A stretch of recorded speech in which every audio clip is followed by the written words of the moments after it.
뭐 이거 연설이라고 해야 될지 아니면 하여튼 뭐 세미나라고 해야 될지 모르겠지만 나는 이렇게 설교한다라고 하는 그런 제목을 가지고 여러분과 함께 목사가 어떻게 설교를 준비하고 있는가 이거를 나누는 그런 시간을 좀 갖도록 하겠습니다. 지금부터 한 3개월 전 8월 29일 날 월간 목회라고 하는 그 잡지에서 저에게 이메일을 보냈어요.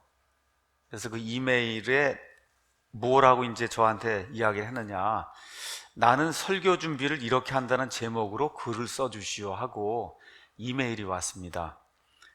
그리고 아예 구체적으로 내용은 설교 준비의 전 과정을 소개해 주십시오.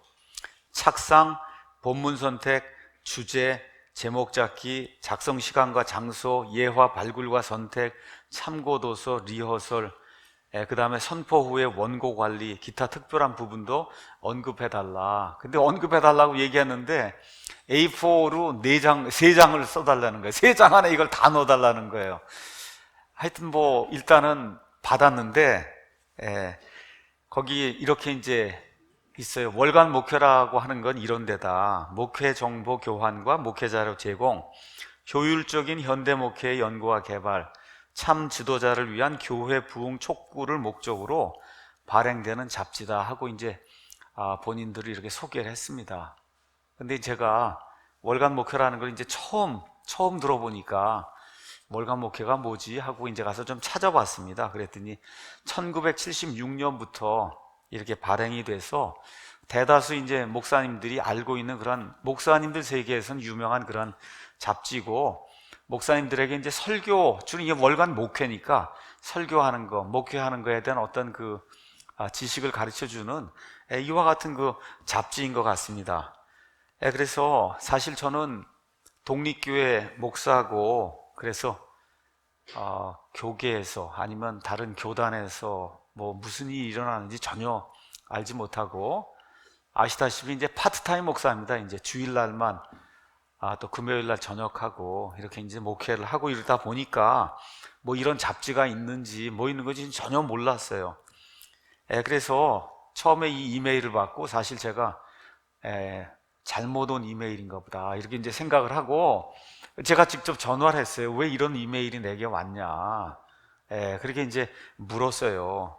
그래서 제가 나한테 부탁한 게 맞냐, 나를 아느냐, 제가 이렇게 좀 이야기를 했습니다. 의아하니까 어떻게 나 같은 사람에게, 교계에 뭐 전혀 알려지지도 않은 그런 사람에게 이런 걸 묻는가. 또 제가 나중에 이제 가서 이렇게 보니까 장로교회에 뭐 보통 장자교단이라고 하는 이 합동 그 총회에 속한 이와 같은 그 목사님이 이제 운영을 하는 그러한 그 출판사였습니다.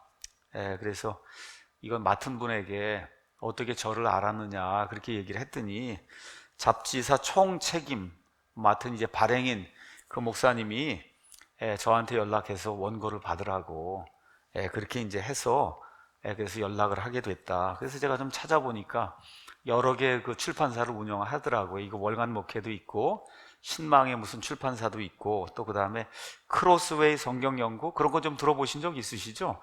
그 크로스웨이 성경연구 이렇게 그런 것들도 내는, 하여튼 뭐 교단에나 아니면 교계에서는 꽤 알려진 그와 같은 그 출판사였습니다. 하여튼 뭐 어찌된 일인지 모르지만 원고 청탁이 좀 들어와서 이왕 뭐 들어왔으면은 그러니까 12월 호에 내려고 하니까 9월 말까지 이제 좀 써달라, 이제 한 달 여유를 줬어요. 그래서 한번 뭐 지금까지 설교하면서 어떻게 준비하고 이런 걸 한번 얘기할 그런 필요도 있었는데 마침 또 이렇게 원고 청탁까지 좀 들어오고 그랬으니까 그냥 간단하게 좀 적어서 줘야 되겠다, 이렇게 이제 생각을 했습니다. 이유는 몰라요. 어떻게 저를 연락을 했는지. 다만 우리의 그 미디어 사역이 성장하고 있는 거를 보여주는 반증이 아니겠는가. 그래서 지금 우리 교회 사이트 그 유튜브에 구독자가 한 4만 7천 명 정도 지금 돼 있어요. 제가 뭐 정확하게는 모르지만 우리 성도님들이 이야기하는 걸로 봐서는 단일 교회로서는 유튜브 구독자가 한국에서 가장 많은 그런 교회다, 이렇게 지금 어떻게 하다 보니까 이렇게 성장을 했습니다.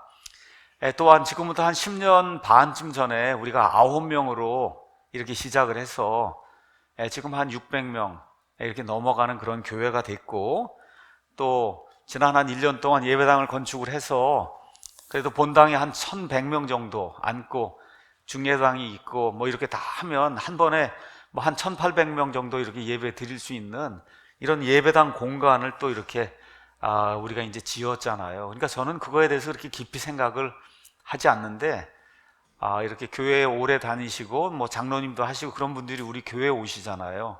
그러니까 어제 한 분이 또 그런 이야기를 하더라고요. 이게 교회 센세이션하는 그런 뉴스다.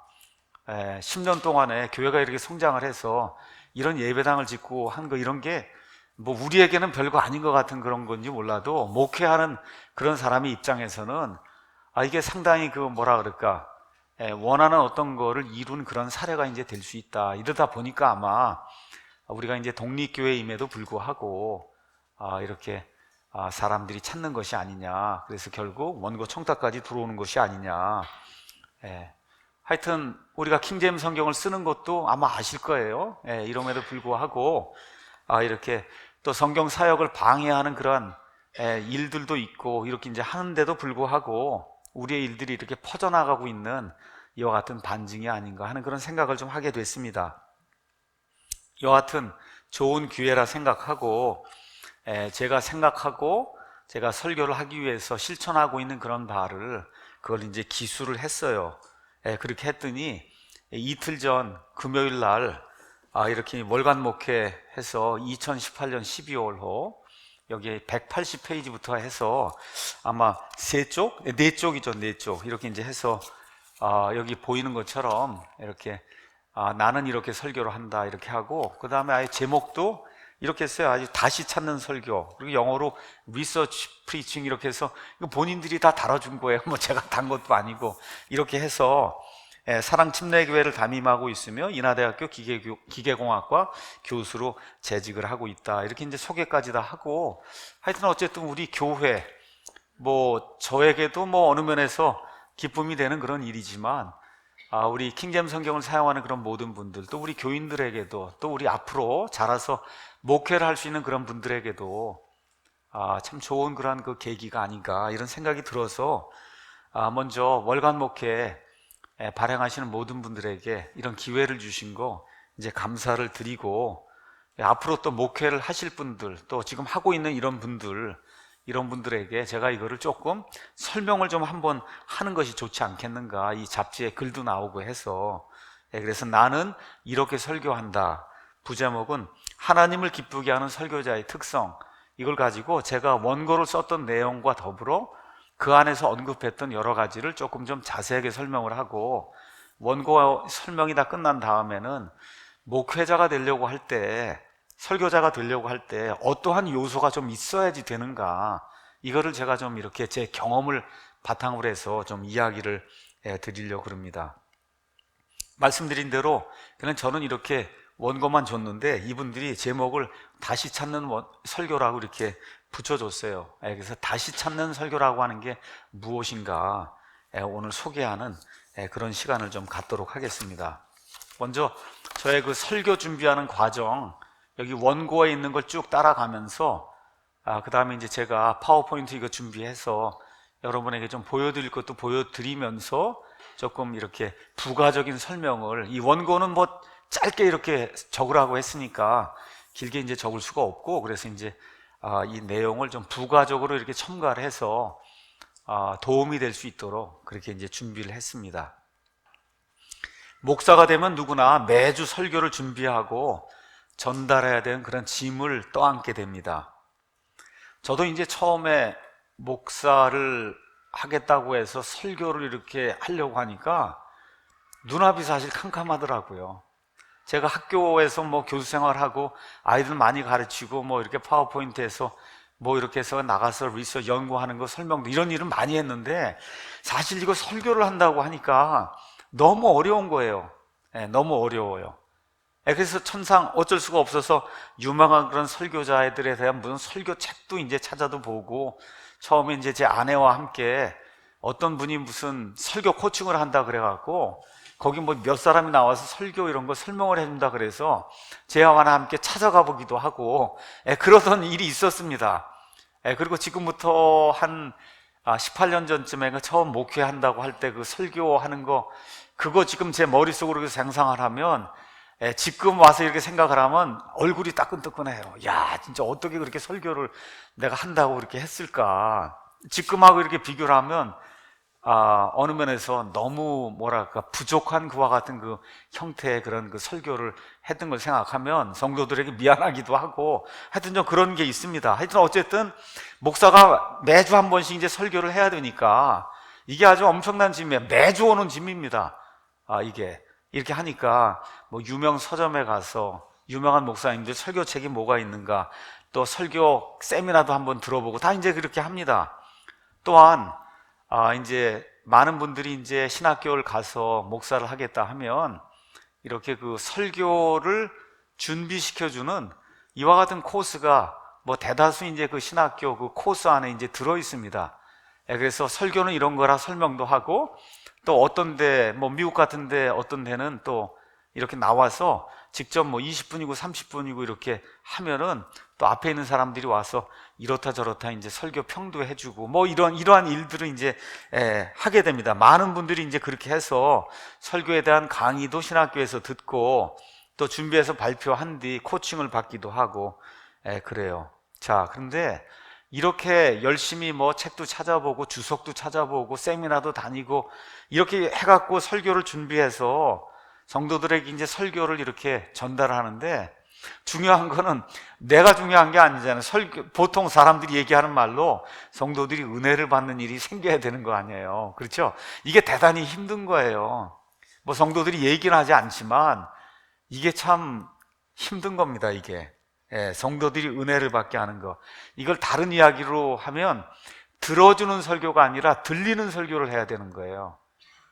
할 수 없이 들어주는 거, 매주 목사가 설교하니까 할 수 없이 들어주는 설교가 아니라 들리는 설교를 해야 되는데 이게 말이 들어주는 하고 들리는 하고 이게 비슷한 것 같아도 이게 엄청나게 틀리는 거예요. 할 수 없이 들어주는 설교가 있고 그냥 가만히 있어도 그냥 귀에 쏙쏙 들어오는 들리는 설교가 있다. 그러니까 들리는 설교를 어떻게 해야 되겠는가, 이게 이제 우리 목사들이 안고 있는 공통적인 아마 짐이라고 이제 생각을 해보면 좋겠습니다. 특별히 미국 목회자들에 비해서 한국 목회자들은 설교 외에도 새벽 기도부터 시작해서 여러 가지 미국 목사님들이 이렇게 하지 않아도 될 그런 여러 가지 그런 일들이 많아요. 신방, 교회, 행정, 뭐 재정부터 시작해서 뭐 큰 교회 이런 거 하면은 그냥 뭐 회사의 CEO처럼 이렇게 돌아가는 거예요. 아침부터 이렇게 돌아가는 그런 일이. 저는 안 해봐서 모르지만 그 운영하는 이런 형태의 얘기도 듣고 이렇게 상상을 해보면 그렇습니다. 자, 이렇게 이제 하니까 설교를 제대로 이게 시간을 내 갖고 이렇게 준비한다는 게 대다수 목회자들의 굉장히 힘든 일입니다. 근데 제 경우를 이제 살펴보면 아까 제가 이제 제 자신을 소개했지만 저는 인하대학교 기계과 교수로 일하고 있어요. 아이들도 가르치고 연구도 하고 금요일 날 저녁부터 이제 토요일 날 준비하고 저녁에 강의하고 토요일 날 준비하고 주일 날 오전 오후 이렇게 이제 설교하고 이렇게 해서 이제 파트타임 목사로 이제 교회를 섬기고 있습니다. 이렇게 하다 보니까 풀타임으로 해도 지금 어려운데 파트타임 목사로 설교 강의 이런 거 일주일에 3번을 준비를 하는 거 아니에요. 그러니까 제가 그냥 강의로 생각하면 그냥 50분짜리 강의를 제가 하는 그런 강의를 매주 3개씩 준비하는 거다, 이렇게 생각을 하시면 이제 되는 거예요. 저는 여기 사랑침례교회를 맡아서 이제 하지만 목회는 이제 2번째 하는 겁니다. 처음엔 승리침례교회라고 하는 이런 교회를 아마 2000년도쯤 이렇게 이제 시작을 해서 하다가 이제 목회 실패하고 그리고 내 자신의 문제가 무언가 이런 것도 좀 살펴보고 낙담도 많이 하고 그리고 이제 다시는 목회를 하지 않겠다 이런 생각도 하고 또 제 아내가 극구 반대하고 뭐 이렇게 해서 목회를 다시 하리라는 그런 생각을 하지 못했습니다. 그렇게 하다가 결국 어쩔 수 없이 이렇게 다시 목회를 할 수밖에 없는, 목회라고 하는 게 이게 좀 말이 그렇고 그냥 설교를 할 수밖에 없는 이와 같은 그 상태가 됐습니다. 그래서 한 5년 정도 어느 면에서 이제 고통과 고난의 시간, 목회 실패한 이후에 이제 이게 있었는데, 이 기간이 제게 많은 도움이 됐습니다.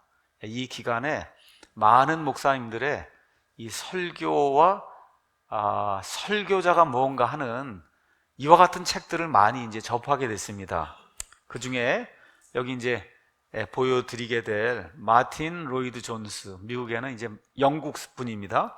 마틴 로이드 존스 목사님, 이분이 지은 영어책 제목은 Preaching and Preachers라고 하는 아주 유명한 그런 책이 있습니다. 두꺼운 책이에요. 우리나라에서는 복 있는 사람이라고 하는 이 출판사에서 설교와 설교자라고 하는 그런 제목으로 아주 번역을 잘해서 이렇게 내놓은 이런 책이 있습니다. 그래서 이 로이드 존스 목사님의 이 책을 여러 차례 읽었어요. 여러 차례. 이 책이 우리나라 책으로는 16장인가로 되어 있는 것 같은데, 아마 뭐 앞에 있는 거 이런 거 다 해서 아마 총 18장인 것 같아요. 18챕터로 이렇게 이제 되어 있는데, 제가 이번에 가서 이제 찾아보니까 유튜브에 이 18개 강의가 영어로 다 이렇게 나와 있더라니까, 로이드 존스 목사님이 이렇게 얘기한 거를 직접 영어가 혹시 되시는 분이 있으면 마틴 로이드 존스 이렇게 치시고 유튜브에 가서 Preaching and Preachers라고 치면 18개 무료로 들을 수 있는 그런 강의가 있습니다.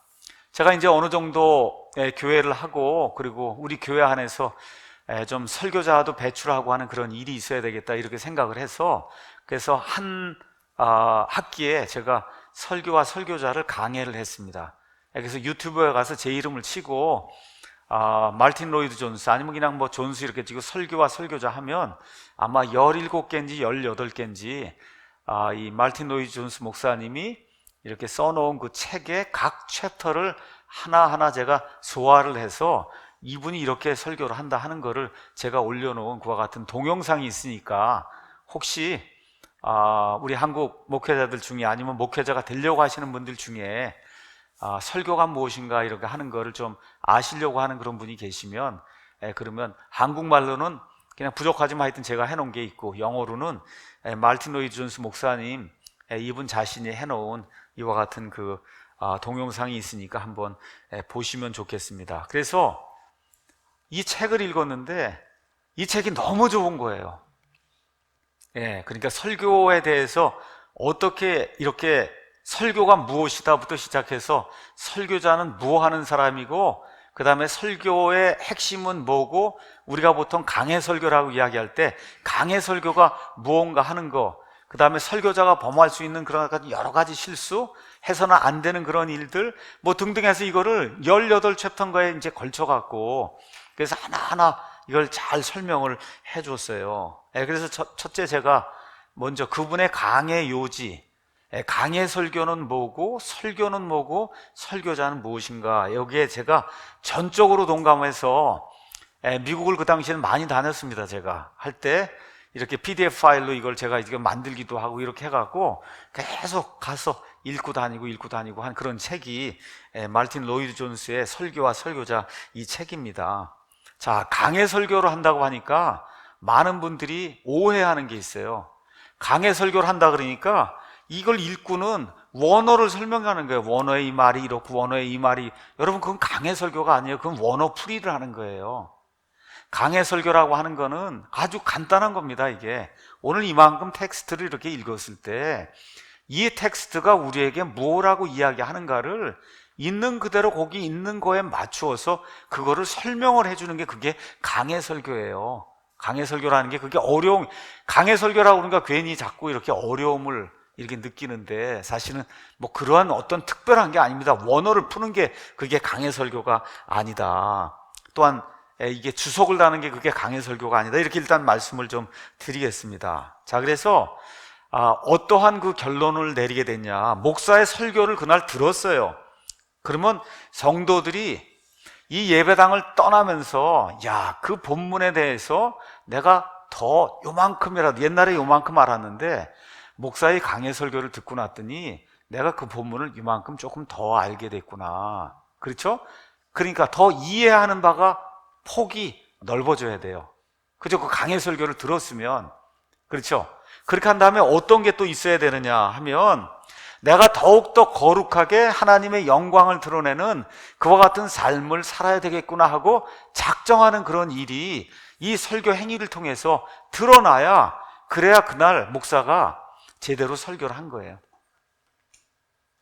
그러니까 다시 말씀드려, 목사가 연구를 좀 해서, 보통 사람들이 누구나 읽어도 되는, 읽으면 이렇게 나오는 그런 내용 있잖아요. 그 정도를 얘기하려면은, 그 정도를 얘기하면 성도들이 들어주는 설교를 들어야 되는 거예요. 너무 나도 아는 얘기를 여기 또 하면은, 그것도 나도 아는 얘기인데, 읽으면 누구나 나오는 얘기인데, 그걸 여기서 또 얘기하면 시간을 버리는 거란 말이에요. 예. 근데 그게 아니고, 목사가 연구를 하고 이거 본문을 찾아보고 이렇게 다 해서 여기 본문에 이게 이러한 의미가 들어있구나 하는 거를 알고 나가야 성도들 가운데 기쁨이 생기는 거예요. 이렇게 돼야 목사의 의무를 다하는 거다. 예.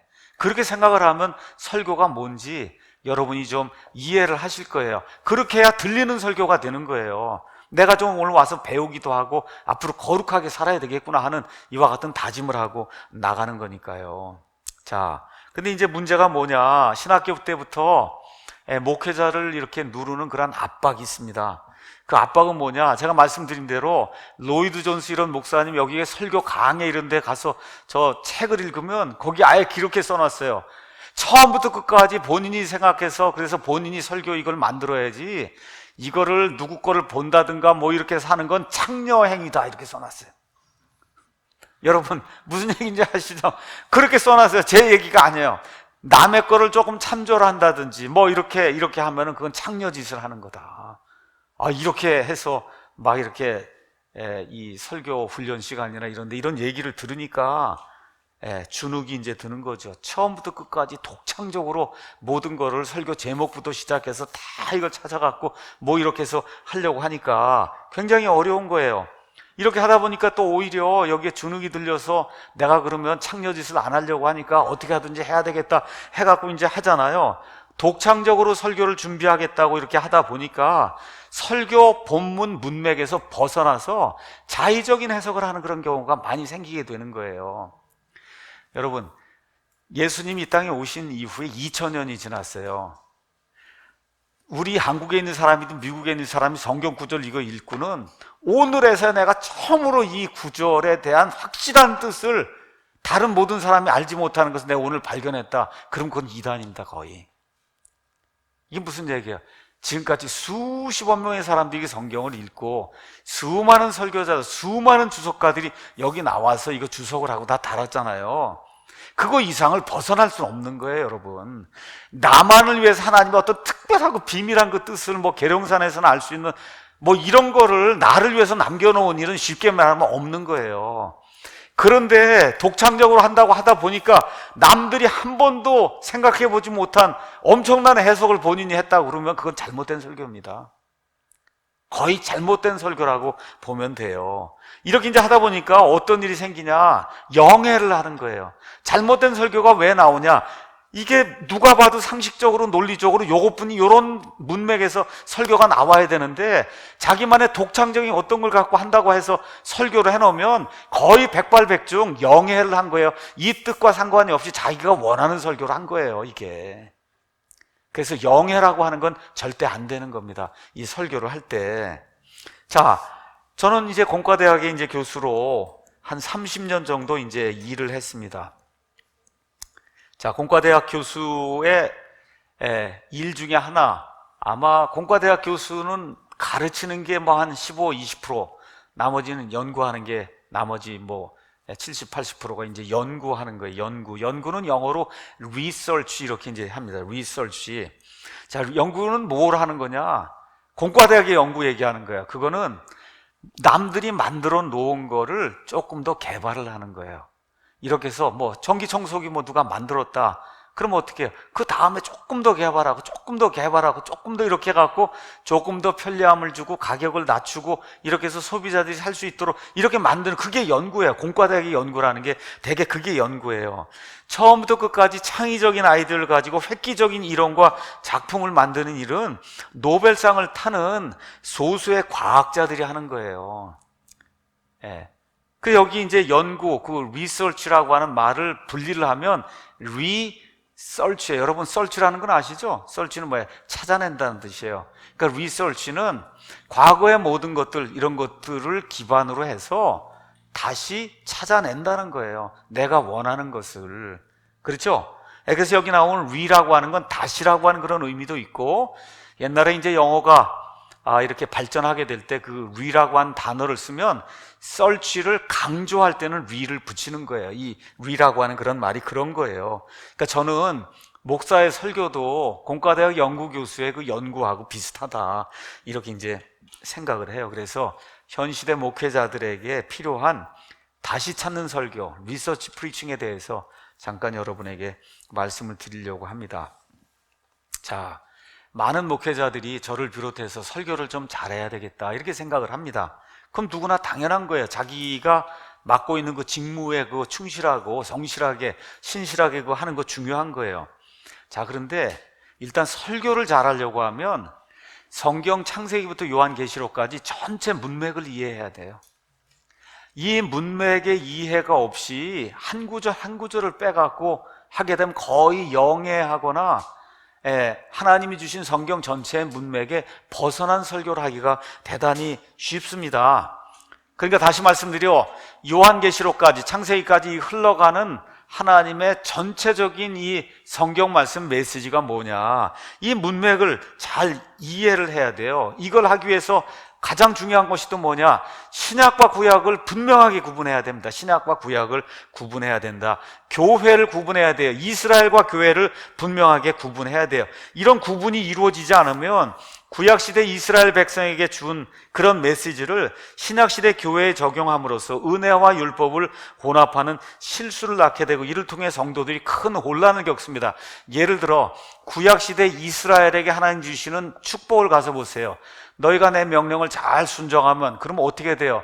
내 집에 태복이 있고 짐승을 많이 낳고, 그렇죠? 이 땅에서 너희가 번성하게 되고, 이러한 그 땅에 대한 그 축복이 신명기 보면 그냥 잔뜩 이렇게 나와 있잖아요.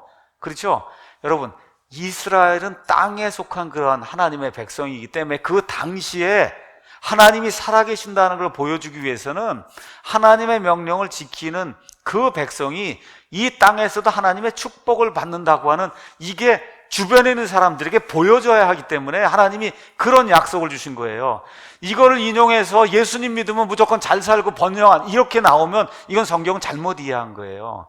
신약 성경 어디에도, 그렇죠? 신약 시대 십자가 사건 이후에 교회가 형성이 된 이후에 성경 어디를 가서 봐도 하나님께서 예수님 믿으면 물질의 축복이 있고 아들들이 잘 되고 하는 그런 축복 없습니다. 신명기 26장, 27장, 28장에 나오는 그와 같은 이야기가 없어요. 저와 여러분이 하나님에게 받은 유일한 복은 하늘의 처소들에 있는 복이에요. 영적인 복이에요. 그건 100% 예수님 안에 들어오면 받는 겁니다. 그런데 잘 살 수도 있어요. 물질적으로 잘 살 수도 있고 못 살 수도 있어요. 우리가 이번 주에, 지난주에 바울 영화 봤지만, 여러분, 바울이 우리 소위 얘기하는 오순절 이와 같은 그 번영신학에서 이야기하는 그런 관점에서 보면 바울의 삶이 행복한 삶입니까? 축복받은 삶이에요? 아니잖아요. 어떻게 이게 축복받은 사람이야? 뭐 부인이 있어요, 애들이 있어요, 집이 있어요, 돈이 있어요, 맨 끝에 감옥에 갇혔다가 목이 잘려서 죽는데 그게 무슨 행복한 삶이에요? 그렇죠? 그런데 실제로 사도 바울만큼 행복한 삶을 산 사람이 없지 않습니까? 그러니까 신약시대의 복과 구약시대의 복에 대한 그런 개념이 완전히 다른 거예요. 지금 신약시대에는 하늘의 백성에게 주시는 복을 이야기하는 거예요. 그렇죠? 구약시대는 땅에 속한 하나님의 백성에게 주시는 그런 복을 이야기하는 건데, 구약시대 그걸 가져다가 이대로 해야 된다고 이야기를 하면 그러면 아주 엉터리 신학이 나오게 되는 거거든요. 그래서 무슨 콜게이트가 어쩌고 락펠러가 어쩌고 뭐 11조를 많이 했더니 무슨 뭐 복이 오고, 여러분 그 구약 시대 그런 이야기 하는 거 그런 거 아닙니다. 이게 하지 말라는 게 아니에요. 제 얘기는 헌금도 해야 되고 주님께 신실하게 봉사도 해야 되고 하는데, 그런 방식으로 구약의 그런 신학을 가져다가 신약 시대에 이렇게 적용을 하면 그것 때문에 성도들이 혼란에 빠지게 된다. 그러면 교회는 커질 수 있어요. 번영 신학하면 복 준다 그러면 교회가 커집니다. 교회 커질 수 있는데 그 교회 크다고 하는 게 하나님이 그 목회 사역에 복을 준 건 아닙니다. 이걸 꼭 기억을 해야 되는 거예요. 그래서 현 시대 한국 성도들이 설교에 대해 호소하는 그 어려움은 많은 경우 여기서 발생하는 거예요. 똑같은 구절을 놓고 100명의 목사가 설교하면 다 다르다는 거예요. 여러분, 그렇게 될 수 있겠어요? 하나님이 한 성경을 주시고 여기 앞뒤 문맥에 따라 여기 뜻을 분명히 줬는데 어떻게 10명의 설교자가 똑같은 성경 말씀을 가지고 설교를 하는데 10가지 뜻이 나오냔 말이에요. 한 가지 뜻을 설명하는 그런 방법이 다르다는 건 이해가 돼요. 그렇죠? 근데 그 10가지 뜻이 나오면 안 되잖아요. 여기에 바로 문제가 있는 거예요. 왜 그러냐? 조직 신학이 잘못된 거예요. 창세기부터 요한계시록까지 하나님이 무엇을 말씀하시는가, 여기에 대한 구분이 제대로 서지 않으면, 그러면 이땐 이 얘기하고 저땐 저 얘기하고 이와 같은, 이렇게 되니까 성도들이 혼동에 빠지는 그런 일이 생기게 되는 겁니다. 제가 미국 가서 한 10년 정도 살면서 공학도 공부하고 나중에는 펜사콜라에 있는 그 신학대학원에서 신학 공부를 하면서 미국의 침례교 목사님들, 미국은 아시는 것처럼 약 70%가 침례교입니다. 침례교 목사님들, 또 존 메가더, 존 파이퍼 등 한국에 잘 알려진 목사님들이 설교를 위해 가장 중요하게 여기며 강조하는 그런 구조를 하나 발견했어요. 그건 디모데후서 2장 15절입니다. 가서 보니까 너는 진리의 말씀을 바르게 나누어 너 자신을 하나님께 인정받은 자로 부끄러울 것이 없는 일꾼으로 나타내도록 연구해라. 이렇게 되어 있습니다. 연구해라. Study to show thyself approved unto God. 이렇게 이제 study라고 하는 그런 단어가 나오는데, 오늘의 핵심은 study가 아니고 말씀을 rightly dividing the word 이렇게 되어 있어요. 말씀을 바르게 나눈다. 이 바르게 나누는 이거를 문맥에 맞추어서 뭐 분별한다 이렇게 생각하시면 안 돼요. 이 뜻은 뭐냐 하면 시대에 맞추어서 성경 말씀을 딱 자르듯이 해서 아닌 건 아닌 걸로 하고 이 시대에 맞는 말씀을 저와 여러분이 선포를 해야 된다는 거예요. 그래서 이분들은 여기 나오는 진리의 말씀을 바르게 나누어 이거를 누구에게 한 거냐, 이게 대상이 누구고 시대가 누구냐 하는 거, 이거를 분명하게 밝혀서 우리 시대에 맞는 그런 말씀을 해야 그래 하나님이 기뻐하신 그런 설교자가 될 수 있다, 그렇게 이야기하는 거예요. 미국의 유명한 댈러스 신학교, 탈봇, 밥 존스, 남친매 신학교, 펜사콜라 같은 이런 모든 신학대학에서 설교학 시간에 가장 많이 강조하는 것이 뭐냐, 하나님의 말씀을 올바르게 나눠야 된다. 이 rightly divide 한다는 얘기는 이거 지금 사도 바울이 쓴 거잖아요. 사도 바울의 직업이 뭐예요? 천막을 만드는 사람이에요. 천막을 만드니까 어떻게 해요? 자를 이렇게 딱 대고, 그리고 어떻게 천막에다 대고 이렇게 그물고 갖고 쫙 그잖아요. 그렇게 나누는 거잖아요. 이렇게 구약은 구약이고 신약은 신약이고, 그렇죠? 이게 이스라엘에 해당이 되는 건지 교회에 해당이 되는 건지 예수님 시대에 해당이 되는 건지, 그렇죠? 천년 왕국 시대에 해당이 되는지 계시록 시대에 해당이, 이런 모든 것들을 정확하게 나누어서, 그래서 말씀에 혼동이 생기지 않도록 그렇게 만드는 일이 가장 중요하다. 그럼 이거 하기 위해서 가장 중요한 때는 뭐예요? 신약과 구약을 구분해야 돼요. 너무나 많은 사람들이 마태복음 1장부터가 신약이라고 생각합니다. 예수님이 신약 시대에 오셨다고 생각해요. 틀린 건 아니에요. 근데 엄밀한 의미에서 신약은 예수님 십자가 사건 이후에 교회가 세워진 이때부터가 신약입니다. 이때부터가 신약이에요. 이걸 이해하지 못하고 마태복음에 나오는 이와 같은 구약 시대의 그 유대인들에게, 여러분 십자가 사건 전까지 구약이에요. 이걸 가지고 자꾸 이렇게 하면은 그러면 어떻게 해요? 행위구원처럼 들리는 그런 설교를 하다가 또 로마서 가면 은혜로 된다 그러고 이렇게 왔다 갔다 하니까 성도들에게 어려움이 생기는 거예요. 그래서 교회 시대 성도들에게 그러한 필요한 말씀들을 서신서를 중심으로 해서, 또 요한복음과 같이 AD 90년경에 모든 것들이 다 이렇게 완성이 돼서, 그래서 모든 것들을 종합 정리한 게 요한복음이잖아요. 요한 1서, 2서, 3서 그렇잖아요. 이런 그 말씀들, 이런 걸 중심으로 해서 신약시대의 교리를 확고하게 가르치고, 또 구약시대에 있는 그와 같은 교훈의 말씀들을 가르치고, 그렇죠? 예수님의 그와 같은 그 말씀들을 문맥에 맞게 잘 가르치고 이와 같이 하는 그런 일이 필요하다. 이게 대다수 유명하다고 하는 그런 목사님들이 취하는 그런 설교 방법이에요. 제가 이제 킹제임스 성경을 번역했기 때문에 어느 면에서 어떤 사람들보다 성경을 많이 읽었습니다. 그런데 분명한 것은 로이드 존스 아니면 찰스 스펀전, 존 메가더 같이 타고난 설교자가 아니에요. 이런 사람이 노벨상 타는 사람과 비슷한 사람들이, 이런 분들은 앉아서 창의적으로 이렇게 할 수 있는 분들이에요. 근데 저는 그냥 공과대학의 엔지니어입니다. 엔지니어.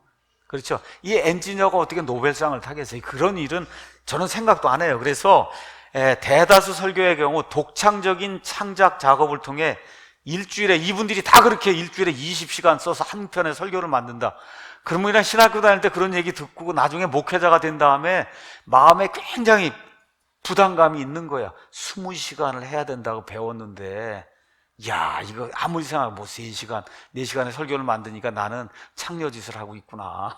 그렇죠? 로이드 존스 목사님의 그 이야기에 따르면 남의 걸 봐야 되고, 뭐 문맥을 봐야 되고, 주석을 봐야 되고, 이렇게 하니까. 그렇죠? 그래서 저 같은 경우는 아예 20시간 이상씩 쓰며 한 편의 설교 준비하는 그거를 저는 뭐라고 부르냐? 천상에서의 고상한 일이다.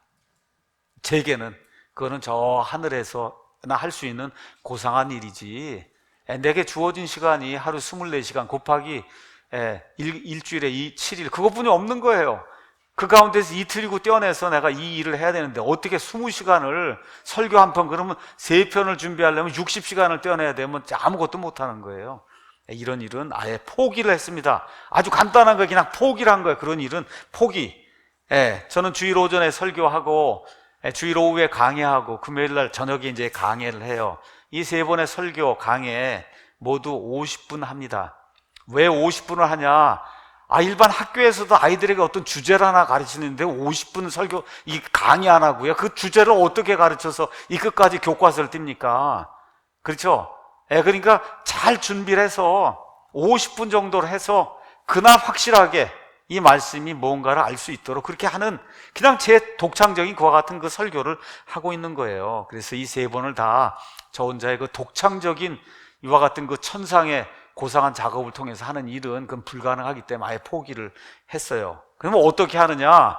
위얼스비 목사님, 현 시대 21세기, 지금 연세가 제가 보니까 1929년생인가 그러세요. 29년. 제 아버지가 30년생이니까 29년생이에요.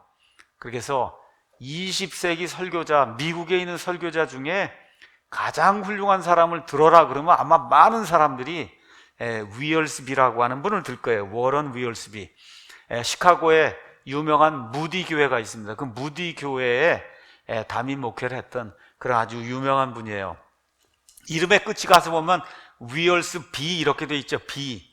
그렇죠? 그래서 이분이 창세기부터 시작해서 여기 나와 있는 주석을 썼어요. 그 주석을 쓰고는 그 뒤에다가 be 시리즈라고 썼어요. 그러니까 뭐 예를 들면 뭐 be kind, be faithful 뭐 이런 식의 해서 be라고 하는 걸, 자기 이름 끝이 위얼스 B니까 이렇게 해서 성경 전체를 다 이렇게 be 시리즈를 썼어요. 근데 이 위얼스 B의 이 be 시리즈에 나오는 그 주석은 특징이 뭐냐? 설교자들을 위한 주석이에요.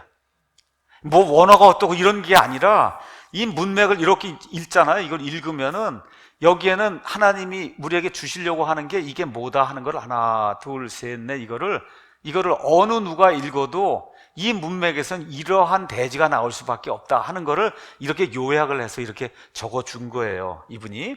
그래서 앞으로 다시 돌리시죠. 위얼스비 다시 한번 돌리세요.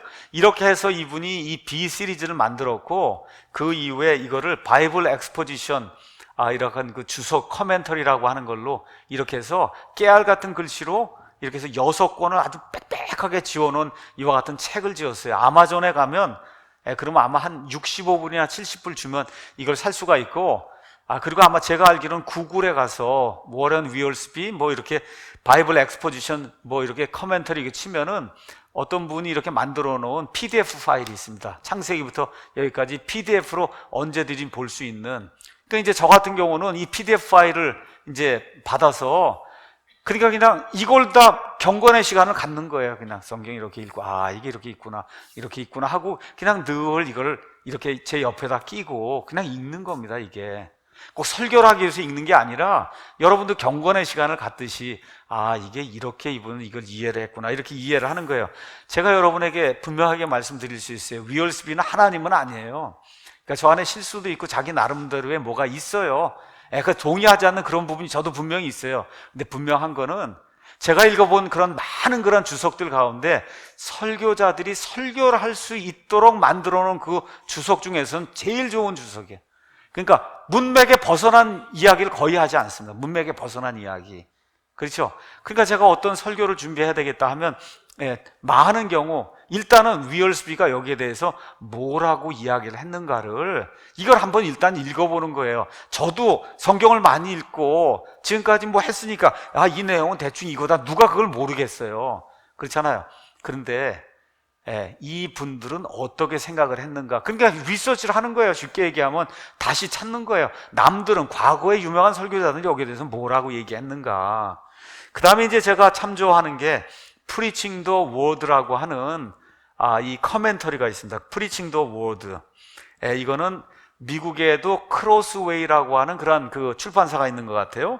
그 크로스웨이 출판사에서 현 시대 미국 목사님들 가운데 그래도 이 성경 강해를 가장 잘한다고 하는 그런 분들을 섭외를 해서 창세기부터 이렇게 요한계시록까지 그 나와 있는 여러 가지 그 책을 맡기는 거예요. 그분에게 맡기면 그분이 여기에 대해서 이제 강해 주석을 이제 쓰는 거죠. 제가 옛날에 한 40번에 걸쳐서 예레미야 강해 설교를 했습니다. 그 예레미야 강해 설교하면서 제가 이야기했어요. 저는 이 책을 중심으로 예레미야를 강해를 하겠다, 그렇게 이제 이야기했거든요.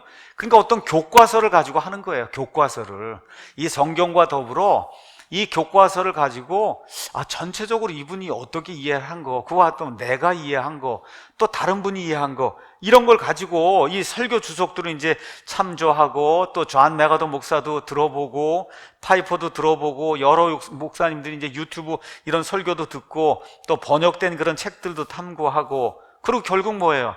내가 우리 교회 성도들에게, 또 우리 한국 실정에 맞게 내가 주어야 될 메시지가 무언가 이 안에서, 그렇잖아요. 연구를 하는 거니까. 그러면 그래도 어떠한 그 지적인 능력이 있고 그러면 그게 나오지 않겠어요? 그렇지 않습니까? 그럼 그걸 정리를 이렇게 이제 해서 내가 성경을 읽고 느낀 거 이런 거 첨가하고, 그리고 어떻게 해요? 논리와 열정을 가지고 이 앞에서 선포하는 거예요. 논리와 열정. 그러니까 아마 제 설교의 특징은 논리가 있다는 거예요. 근데 이게 쭉 이렇게 해나갈 때 논리가 있게 설명을 하는 거예요. 여러분이 이렇게 들을 때 그거 그렇지 그렇게 되게. 그래서 제가 뭐라 그랬어요? 그게 들리는 설교다. 논리가 안 되는 그런 논점을 가지고 이야기하면 저건 어거지인데, 이렇게 되잖아요. 그러니까 어거지가 없는 설교를 하는 거예요. 누가 읽어도 이거 참 논리적으로, 또 어떻게 제가 설교할 때 열정적으로 하잖아요. 그렇죠? 그럼 무슨 얘기예요? 내가 은혜 받은 거를 내가 여러분에게 같이 나누려고 합니다. 이러한 그 심정을 가지고 이제 설교를 하는 거예요. 이제 소프트웨어 좀 소개를 하도록 하겠습니다. 자, 그러면 위얼스비 목사님이란 책도 있고, 그 다음에 이 프리칭 더 월드 이만큼 있고, 매튜 헨리 주석은 이만큼 해요. 이만큼. 뭐 제이미슨, 뭐 여러 사람들이 써놓은 그런 주석들, 이걸 다 모으려면 옛날에 제가 30년 전인가 여기 한국에 들어올 때 그거 다 책을 사갖고 들어왔어요. 책장에 책이 엄청나요. 뭐 설교하려고 하면 읽어봐요. 요새는 이제 그런 시대가 아니고, 그래서 제일 먼저 소개하는 게 이제 PC 바이블, 스타디 바이블 소개해요. biblesoft.com이라고 하는데 들어가면은, 그러면 PC 스타디 바이블이라는 게 있습니다. 여기 이왕 사면 제일 좋은 걸 사야 돼요. 700불인가 주고 사면은, 그러면 전 세계 유명하던 사람들이 했던 모든 커멘터리, 여러 종류의 이 설교할 때 필요한, 뭐 예를 들어 제가 지난번에도 소개했던 비블리칼 일러스트레이터, 이거 하다 보면 좀 예를 설명해야 되잖아요. 그 예를 저는 정말 뭐 구글이니 뭐 이런 거 뭐 찾아갖고 뭐 콜게이트가 어때, 이런 예는 저는 사용하지 않습니다. 어떻게, 이왕이면 그래도 성경에 나와 있는 그런 예를 찾아서 이렇게 해야 은혜가 좀 더 되는 것 같아요, 저는. 이제 그런 거 하려면 비블리칼 일러스트레이팅, 뭐 여러 가지 것들이 저 안에 이제 들어있어요. 또 아까 제가 말씀드린 위얼스비의 그 B 시리즈 전체가 다 들어있고, 이제 그래서 이 PC 스타디 바이블은 제가 아마 미국에 있을 때 샀던 것 같아요. 미국에 있을 때. 그러니까 제가 여기 들어온 지 한 27년이가 됐으니까 27년 전부터 저걸 사서 계속 업그레이드를 하는 거예요. 업그레이드 할 때 뭐 100불이고 주고 3년이고 5년이고 있다 하면 평생도록 한 번 투자하면 그냥 100만 원이고 한 번 투자를 하면 그냥 평생도록 내가 갖고 있는 겁니다, 이게. 이런 게 하나가 있고, 그 다음에 워드 서치 바이블이라는 게 있어요. 워드 서치 바이블. 여기 이 워드 서치 바이블 안에 아까 제가 설명을 드렸던 프리칭 더 워드라고 하는 커멘터리가 저 안에 들어 있습니다. 그리고 이 안에도 과거에 그 선진들이 모아놨던 그런 유명한 그런 설교나 이런 모든 것들이 그냥 수백 톤이 들어 있습니다. 저 안에. 다 보지도 못해요. 뭐가 있는지도 몰라요. 그러니까 내가 원하고 내가 필요한 그런 부분들만 이걸 보고 이제 찾아서 이제 하는 거야. 다양한 주석이 있고. 그러니까 제가 성경을 문맥에 벗어나지 않게 그렇게 하려고 여러 사람들의 글을 읽는 거예요. 그리고 내가 요약을 하고 내 것과 함께 여러분에게 이제 전달을 하는 거예요. 자, 그 다음에는, 자, 그러면 나는 이거 소프트웨어 이런 거 말고 다른 데서 좀 쉽게 좀 찾아봐야 되겠다. 넘겨주시죠. 그러면은 온라인에 가면은 온라인에 bible.org라고 하는 이런 사이트가 있어요. bible.org. 여기 가면 많은 목사님들이 올려놓은 설교가 이 안에 들어있어요. 뭐 추수감사 설교, 뭐 그다음에 뭐 이렇게 크리스마스 설교, 뭐 이런 절기에 관련된 그런 설교도 있고, 그것뿐만 아니라 하여튼 성경별로 주제별로 제가 알기에 아주 수천 편의 어느 면에서 주옥과 같은 그런 설교가 이 안에 들어 있습니다. 그래서 어떨 때는 제가 또 여기를 찾아가서 예를 찾든지 뭘 하기 위해서 이게 bible.org를 들어가서 그래서 제목을 치고 뭐 크리스마스에 대해서 내가 좀 무언가를 얻어봐야 되겠다 하면은 크리스마스를 치는 거예요. 그럼 거기 크리스마스 관련해서 나와요. 그러면 내가 생각하는 것 이상으로 여러 가지 모티브를 가지고 이렇게 만들어 놓은 그런 설교가 있잖아요. 그걸 보고 이게 이렇게 좀 설교를 해야 되겠구나. 고리타분하게 매일 똑같은 게 아니라, 그러니까 풍성해지는 거예요, 이게. 이렇게 찾아보니까 이게 이렇게도 보고 이렇게도 보고 크리스마스도 이렇게 설교를 하는구나, 이런 아이디어를 제가 갖는 거예요. 자, 그 다음에 이제 두 번째 가면은 어떤 게 있냐, 우리 존 파이퍼 목사님이 운영하는 desiringgod.org라는 게 있어요. 하나님을 추구하며 desiringgod.org라고 하는 이와 같은 그 사이트가 있습니다. 이 안에 우리 파이퍼 목사님이 이렇게 해놓은 설교, 그 다음에 팟캐스트, 그 다음에 글, 또 그분과 관련된 이런 분들이 적어놓은, 여기도 그냥 수천 개의 좋은 그러한 뭐 설교집이라든지 설교문이라든지 아니면 이런 그 간단한 이런 요약을 해놓은 이런 것들이 그 안에 이제 들어있는 거예요. 제가 지난주에는 부모와 자식 간의 관계, 그렇죠? 고통을 이기고 어떻게 살아야 되는가, 그거 여기 설교 거기에서 따서 한 거예요. 거기에 가서 그 모티브를 가지고 거기에서 찾아서 한 거예요. 그러니까 연구를 하는 거예요. 그러니까 지난주 같으면 이제 설교를 제가 한 50분 했다고 하면 제가 독창적으로 한 게 한 25에서 30분 정도 되고, 그 안에 그 고통을 이기는 그런 방법에 대해서 한 건 한 15분에 20분은 거기 텍스트를 내가 사용을 해서 내가 소화를 해서 그대로 이렇게 발표를 하는 거예요. 그러니까 성도들이 이렇게 들었을 때 설교가 항상 지루하지 않은 거예요, 쉽게 얘기하면. 왜냐하면 목사의 머릿속에서 나올 수 있는 거 한정이 돼 있거든요. 내가 보는 게 요만큼 뿐이 안 되는데 이걸 열어서 이렇게 보는 거예요, 이렇게. 그렇게 해서 과거의 선진들, 지금 하고 있는 좋은 목사님들, 이런 분들의 모든 걸 이렇게 섭렵을 이렇게 해서 같은 구조를 놓고 설교한 걸 몇 개만 이렇게 보면 이게 이렇게 해서 이렇게 좀 내가 해야 되겠구나 하는 그런 아이디어가 생기는 거예요. 이게 안 생기면 그만둬야 되는 거죠, 이건. 그건 뭐 얘기할 필요가 없는 거고요. 자, 그런데 이게 영어가 안 되는 그런 분이 있지 않습니까? 영어가 안 된다. 제일 좋은 건 일단 영어로 하는 게 제일 좋습니다. 그 위로 돌리세요. 그래서 영어가 안 되고 하시는 분은 슈퍼바이블이라는 게 있어요. 그래서 combible.com 이렇게 해서 combible.com이라는 곳에 들어가면 슈퍼바이블이라는 게 있어요. 그 안에 가면 원어에 대한 모든 설명과 더불어, 저는 사실 거의 사용하지 않지만 여러 가지 무슨 그 설교에 관한 그런 것들을 한국말로 번역해 놓은 그런 것들이 있습니다. 근데 그것도 무시할 필요는 없어요. 왜 그러냐? 내가 일단 좀 보고 뭐라고 과거의 선진들이 얘기했는가 일단 한국말더라도 한번 읽어보는 게 중요하니까 말씀드렸잖아요. 문맥에 벗어나지 않게 해야 되거든요. 문맥에 벗어나지 않게. 그걸 하려고 하면은 그러면 봐야 되는 거예요. 아, 남들은 과거의 선진들은 이거를 어떻게 해놨구나. 좀 번역이 좀 부실할 수도 있고 좀 그럴 수 있지만 이걸 일단 보면은 매튜 헨리도 있고 그렇죠. 뭐 여러 가지 그런 주석 한국말로 번역해 놓은 게 있으니까 일단 들어가서 한번 보는 거예요. 내가 오늘 여기 설교를 해야 되겠다. 한번 읽어보면 아, 대충 이러이러한 그 주제를 가지고 이렇게 설교를 했구나. 이걸 이제 우리가 알게 되는 거예요. 저는 이거를 다시 찾는 설교, 리서치 프리칭이다. 이제 그렇게 이야기를 합니다. 자, 왜 이런 말을 하느냐? 여러분, 위얼스비 유명한 목사님이에요. 메가도 아주 유명한 그런 목사님입니다. 파이퍼도 유명한 목사예요. 스펄전 다 유명한 사람이에요. 유명한 목사 중에 조지 위필드라고 하는 분도 있고 조나단 에드워드도 있고 다 유명한 그런 분들이에요. 자, 그런데 이분들이 왜 설교를 잘하게 됐을까? 여러분, 조지 위필드가 천둥 같은 그 메시지를 전달했다 그랬어요. 근데 조지 위필드의 이 자서전 아니면 그 위인전 거길 가서 보면 설교자가 되기 위해서 매튜 헨리 주석을 몇 번을 읽었다고 기록이 돼 있어요. 설교자가 되기 위해서 즉흥적으로 설교하는 거예요. 이거 원고를 가지고 하는 게 아니고. 그러니까 그 매튜 헨리가 하여튼 엄청난 그 양의 그 설교집 그 주석을 그렇게 읽었다는 거예요. 그렇게 읽었다. 그게 무슨 얘기예요? 조지 위필드가 자기 혼자만의 그런 역량을 가지고 그런 훌륭한 목사가 된 게 아니라 위필드 전에 있던 그런 유명한 사람들의 글을 섭렵을 하고 문맥이 이게 이렇게 되기 때문에 설교를 이렇게 해야 되겠다는 그런 설교를 한 거예요. 존 파이퍼 아버지가 훌륭한 그런 베프티스트 프리처였어요. 아버지가 그렇죠. 아버지가 빌리그램하고 같이 다니면서 순회 설교하고 하는 그런 훌륭한 그와 같은 사람이었어요. 그러니까 어떻게 어려서부터 설교가 무언가 하는 거를 그런 분들을 통해서 배운 거예요.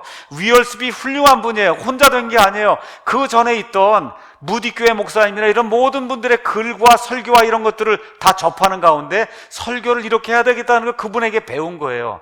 다시 말씀드려 지금 유명하다는 그런 목사 가운데 지난 2000년 동안 우리 믿음의 선조들이 해놓은 그와 같은 설교 작업, 주석 작업 이런 거 도움 없이 그냥 성경만 내가 딱 읽고 이렇게 했다 이런 사람 한 명도 없다는 겁니다. 그러니까 그분들도 다 뭐 한 거예요? 다시 찾는 설교를 한 거예요. 그분들도.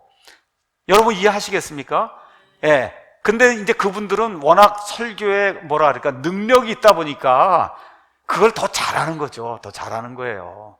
그러니까 이거 하는 거를 부끄러워할 필요가 저는 없다고 생각이 들어요. 왜 그러냐? 그래서 저희는 교회 홈페이지에 써놓았잖아요. 목사는 이러이러한 걸 가지고 이러한 소프트웨어를 가지고 우리는 이렇게 설교를 한다. 그렇게 하고 제가 또 특별히 제 설교의 뭐 반 이상을 누구 걸 가지고 하면 오늘은 누구 설교를 중심으로 한다. 제가 다 이야기를 하지 않습니까? 그렇죠? 이렇게 하는 게 그게 부끄러운 일이 아니다. 어떤 게 부끄러운 일이냐? 설교문을 그대로 갖고 와서 처음부터 끝까지 그대로 하는 거 그거는 설교 표절이 되는 거예요. 그거는 안 되는 거예요. 그거는 부끄러운 일이에요. 그거는 정말 로이드 존스 목사님 얘기대로 창녀짓입니다. 그거는. 근데 그게 아니라 읽고 그렇죠. 문맥에 벗어나지 않게 읽어서 이걸 섭렵을 해서 내가 이렇게 우리 교회 실정과 우리 한국의 실정에 맞게 하나님의 말씀을 가감하지 않고 전달하는 거 이거는 사실은 칭찬받아야 될 그런 일이다. 왜 그래요? 연구를 많이 한 거잖아요. 그렇게 하니까 어때요? 성도들의 입장에서는 들리는 설교가 되는 거 아니에요? 그렇잖아요. 들리는 그런 설교가 되는 거예요.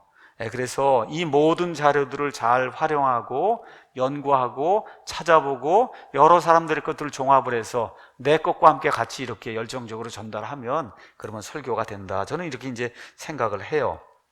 아까 말씀드린 대로 위얼스비 목사님 그 주석을 가장 많이 참고를 합니다.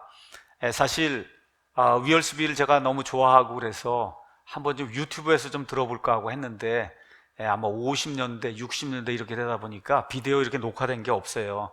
다만 라디오 이게 설교를 하면서 라디오로 돼 있는 게 몇십 편이 있습니다. 그래서 이렇게 들어요.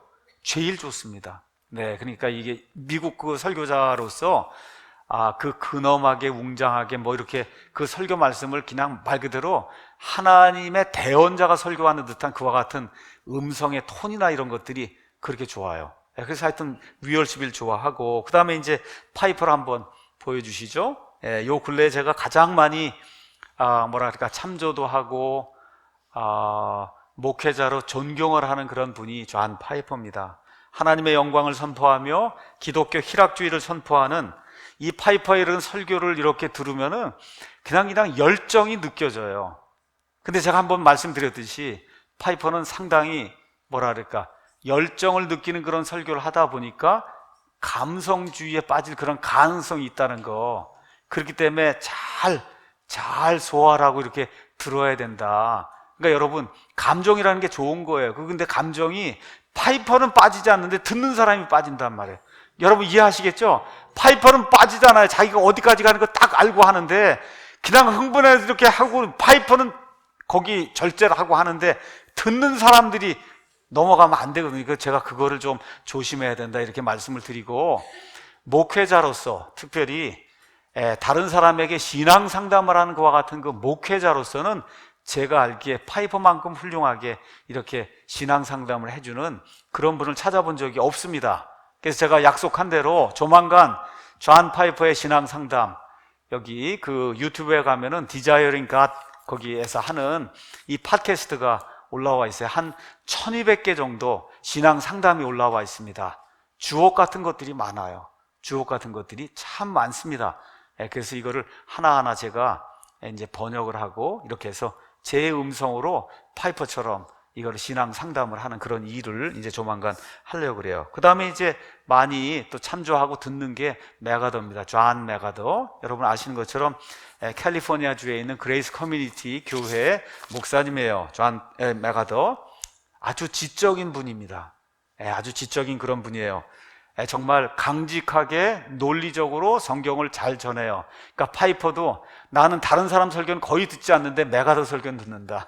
이렇게 이야기를 하니까, 그러니까 모르겠어요. 메가더가 파이퍼 걸 듣는지 모르겠지만 하여튼 존 파이퍼가 나는 공개적으로 메가더 설교를 듣는다 그렇게 이야기할 정도니까 메가더도 아주 훌륭한 그런 분입니다. 자, 그 다음에 이제 로버트 제프리스라고 하는 분이 있어요. 우리 한국 사람들에겐 거의 소개가 안 됐지만 미국에서 아주 굉장히 유명한 분이에요. 미국의 댈러스 제일 침례교회라고, 침례교회의 가장 큰 침례교회가 미국의 댈러스 제일 침례교회, 여기 침례교회 담임 목사예요. 로버트 제프리스.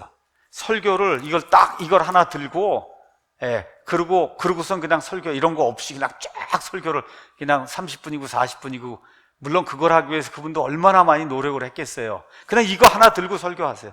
이거 하나 들고. 그렇게 이제 하는데 너무 훌륭한 그런 설교를 많이 하시는, 미국 사람들에게 많은 영향을 미치는 그런 목사님이 있습니다. 자, 여기까지 한 이 목사님들, 메가더, 그 다음에 지금 말씀드린 제프리스, 그 다음에 파이퍼, 뭐 이런 분들은 다만 킹제임스 성경을 사용하지 않고 다른 성경을 사용한다는 점에서 저하고는 그건 다릅니다. 그럼에도 불구하고 제가 오늘은 설교를 하는 걸 이야기하는 거기 때문에 성경 텍스트 얘기를 하는 게 아니라, 그래서 이 텍스트를 가지고 그리고 이걸 어떻게 설교하는가를 제가 이야기하는 거기 때문에 이분들 이야기했고, 설교하는 건 저는 얼마든지 배워도 돼요. 심지어 아이들한테 가서도 배워야 된다고 생각하기 때문에 킹제임스 성경을 쓰지 않는 그런 목회자들한테 얼마든지 배울 게 너무 많다고 생각을 해요. 좋은 것만 취하는 겁니다. 거기에다 내 걸 더해서 더 좋게 만드는 게 그게 훌륭한 목회를 하고 훌륭한 설교를 하는 거라고 저는 그렇게 믿고 있습니다. 자, 그 다음에 이제 성경적으로 우리가 또 누구를 또 봐야 되느냐, 피터 로크맨이라는 분을 또 무시를 할 수가 없어요. 그래서 바이블 빌리버스 커멘터리, 성경신자에 주석해서 창세기부터 요한계시록까지 중요한 것들은 이분이 거의 다 강의를 하고 책을 냈어요. 다만 이분은 책을 냈어요. 이게 이분 책을 냈고, 이분의 그런 모든 거는 저는 또 아마존 킨들로 다 있습니다. 이거 책이 또 이만큼이잖아요. 그 간수가 안 되는 거예요. 그러니까 아마존에 가면은 킨들로 다 로크맨 치면 이분의 모든 그런 주석을 킨들 책으로 볼 수가 있어요. 이렇게 하니까 그 안에 있는 걸 보고 어떠한 그 시대적인 구분과 함께 이 말씀이 누구에게 전달되었고 하는 것들을 내가 다시 한번 확실히 하고 넘어가야 되겠다 하고, 또 미묘한 그런 성경 구절이 나오거나 할 때 로크맨만큼 잘 가르쳐 줄 수 있는 사람이 또 없어요. 그런 것들이. 그런 거 나올 때는 내가 또 가서 로크맨의 이 바이블 빌리버스 커멘터리를 그거를 읽는 거예요. 가서 실수하지 않으려고. 제가 여러분에게 전달한 게 이게 잘못되지 않도록 그래서 읽는 겁니다. 자, 그래서 이러한 분들, 외국에 있는 분들 제가 미국에 있는 분들 이제 설명을 했고, 국내에서는 여기 평촌에 아마 계실 거예요. 열린교회 김남준 목사님께서 설교자들 위해서 꼭 필요한 그런 책들을 가장 많이 저술을 했습니다. 그래서 한국에서 목회자가 되려고 한다 하면 그래도 김남준 목사님의 책 한 10권 정도, 그 중에 이제 가장 인상 깊은 것 중에 하나가 청중을 하나님 앞에 세우는 설교자. 그러니까 목회자가 여기 서서 설교를 하잖아요. 그러면 설교자의 말씀을 들을 때 내가 하나님 앞에 서 있구나 하는 그런 심정이 들도록 설교를 해야 된다는 거예요. 여러분 이해하시겠죠? 그러한 설교가 어떤 건가를 이렇게 몸소 이렇게 보여주고, 그거 외에도 뭐 김남준 목사님 책이 뭐 좋은 게 워낙 많으니까 자네 정말 그 길을 가려나부터 시작을 해서 많이 있거든요. 그래서 김남준 목사님의 그걸 읽고 하면 또 그분 나름대로 한국적인 정서에서 목회, 신앙 상담을 어떻게 하고 설교를 어떻게 하는가 정말 책으로 잘 기록해 놓은 그와 같은 책이 김남준 목사님의 책입니다. 그 다음에 한국에서 목회를 좀 잘하고 설교자로 잘 서야 되겠다 이렇게 하면 정용섭 목사님이라는 분이 있어요. 정용섭. 그 정용섭 목사님의 설교 비평책이 3권이 있습니다. 이 설교 비평책 3권에는 우리나라에서 네로라 하는 목사님의 설교는 다 그 안에 비평이 돼 있어요. 우리나라에서 유명하단 분의 설교는 그 안에 다 비평이 돼 있어요. 가서 읽어보시면 거의 다 맞습니다. 근데 이분 자체가 설교를 잘하는 건 아니에요. 저는 이분 자체의 그건 신학은 원치 않아요. 독일 가셔서 사회주의 어떤 그러한 이러한 어떤 그 개념을 가진 그런 걸 해왔기 때문에 저는 이런 거 믿지 않습니다. 그렇지만 그분이 적어놓은 설교 비평, 제가 다시 말씀드릴게요. 그 설교 비평은 제가 봤을 때 그만큼 설교 비평 잘하기가 쉽지 않습니다. 무슨 얘기인지 아시죠? 한번 읽어보시면 그럼 이렇게 하면 안 되겠구나, 이게 안 되겠구나, 그거 안 되겠구나를 자꾸 느끼면 잘할 수 있는 거예요. 이렇게 이제 되는 거다. 그래서 이런 분들이 설교에 대해 기록한 책들을 많이 읽습니다. 제가 지금까지 교회에도 수백 권의 책들을 소개했어요. 또 저 자신도 책을 많이 읽었어요. 제가 많이 읽은 책 중에 다수가 뭐냐? 설교에 대한 책이에요. 어떻게 설교를 잘할 수 있냐, 어떻게 리더십을 발휘할 수 있냐 하는 그 책이 제가 읽은 책 중에 가장 많은 그런 부분을 차지합니다. 저는 이런 방식으로 제가 설교하고 있음을 교회 사이트에 공표하고 설교 시간에 늘 언급해요.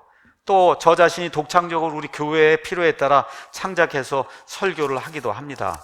그렇죠? 자, 그래서 지금 이와 같은 방식으로 지금 저희 유튜브 사이트에 한 2,000편 정도 평균 40에서 50분, 55분 되는 이와 같은 거 이제 설교가 이제 올라와 있고, 하루에 평균 접속자 수가 한 3만에서 4만 뭐 이 정도 이제 되고, 제가 이걸 하면서 느낀 것이 뭐냐 하면 자료가 없구나, 한국 사람들에게. 그래서 지금까지 설교하고 강의했던 모든 자료를 저희 사랑침례교회 홈페이지 그 설교나 강의 그 밑에 가면은 그러면 모든 설교했던 그 자료를 PDF 파일로 그대로 올려놨어요. 그 이유는 다른 거 없습니다. 그분들도 제 설교를 듣고 그걸 다운받아서 같이 읽어보고, 그리고 어떻게 하는 거예요? 리서치를 하는 거예요. 리서치를. 그렇게 해서 자기 실정에 더 맞게 자기 거를 더 더해서, 그렇죠, 이렇게 해서 또 다른 것도 보고 이렇게 해서 업그레이드를 자꾸 시켜야 그래야 좋은 설교자가 나오는 거 아닙니까? 그래서 모든 설교, 제가 했던 모든 강의, 이 모든 거에 대한 자료는 그냥 무료로 얼마든지 다 다운받을 수 있도록 그렇게 이제 만들었습니다. 자, 그런데 그럼 이런 교과서가 있다고 설교를 잘 하는 거냐? 아니에요. 설교자의 열정이 있어야 돼요. 설교자의 열정. 이거를 이렇게 표현할 수 있어요. 탤런트나 배우 아시죠? 탤런트나 배우가, 예를 들어 탤런트나 배우가 누구를 연기한다고 생각해 보세요. 그럼 어떻게 해요? 그거 진짜가 아니잖아요. 본인이 아닌데 어떻게 해요? 진짜보다 더 진짜처럼 연기를 하잖아요. 가짜인데도. 그렇죠? 근데 목회자들의 문제가 뭐냐? 여러분, 이게 진짜 맞습니까?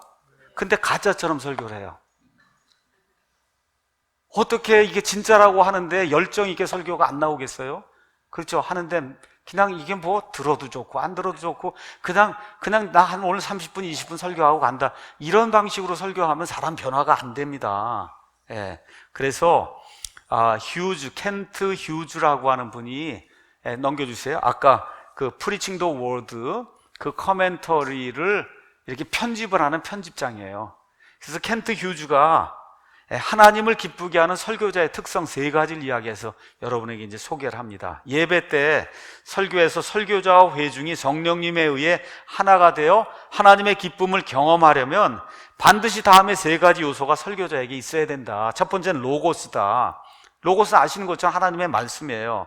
즉 우리 설교자들이 하나님 말씀을 선포하기 위해 회중 앞에 이제 섰을 때 말씀을 선포하기 위해서 이걸 찾아보고 말씀이 이렇구나 저렇구나 이거 연구한 거, 이거 하면 우리 숙제를 한 거라는 겁니다. 본문 구절을 해석하고 의미를 찾아보면 문맥 안에서 그 안에 단어들 설명해주고, 제가 오늘 같으면 워크아웃이 뭐고 워크인이 뭐고 다 이렇게 설명을 다 해서 이제 말씀이 이렇다고 이제 얘기를 해준 거 아닙니까? 그렇죠?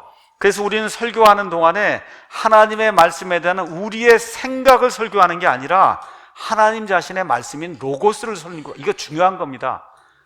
하나님의 말씀인 로고스 그 자체를 선포한다. 이 일이 하나님을 기쁘게 하는 거라는 거예요. 근데 문제가 뭐냐? 나도 다 공부했습니다. 설교 말씀 다 준비했습니다. 이런데 왜 들리는 설교가 안 되냐는 거예요.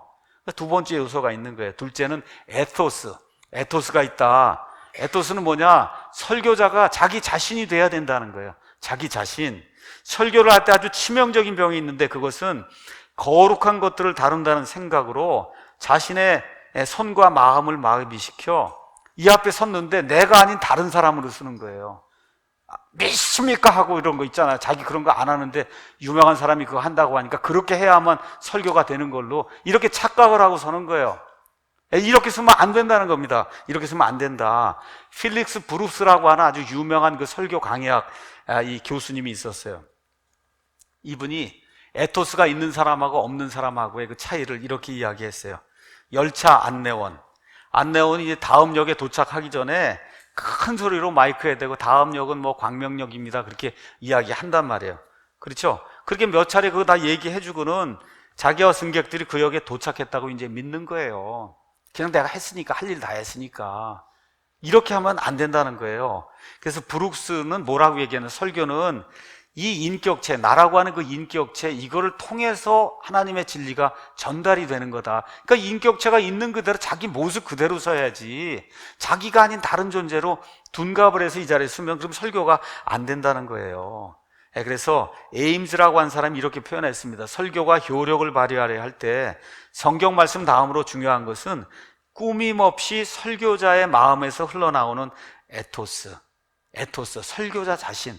사람이 이렇게 보기만 하면 정말 하나님의 말씀을 할 것 같구나 하는 그러한 그 에토스가 나와야 된다는 거죠. 세 번째가 뭐냐? 파토스, 영어로는 페이소스, 이렇게 이제 우리가 이야기하는 건데, 이거는 개인의 열정과 확신이라는 거예요. 한 번은 스코틀랜드의 철학자, 또 불신자 중에 데이빗 휴미라는 사람이 있어요. 이 사람이 조지 위필드 설교를 들으러 간다는 거예요. 그 옆에 있는 사람이 물었어요. 선생님은 예수님을 안 믿고 복음을 반대하는 사람 아닙니까? 그랬더니 데이빗 휴미, 맞아요, 저는 그런 사람이에요. 근데 저 사람은 믿습니다, 그렇게 얘기했다는 거예요. 그 사람이 저렇게 확신 있게 설교를 하기 때문에 불신자지만 거기 가서 그 사람 그걸 한번 들어보고 싶다는 거예요.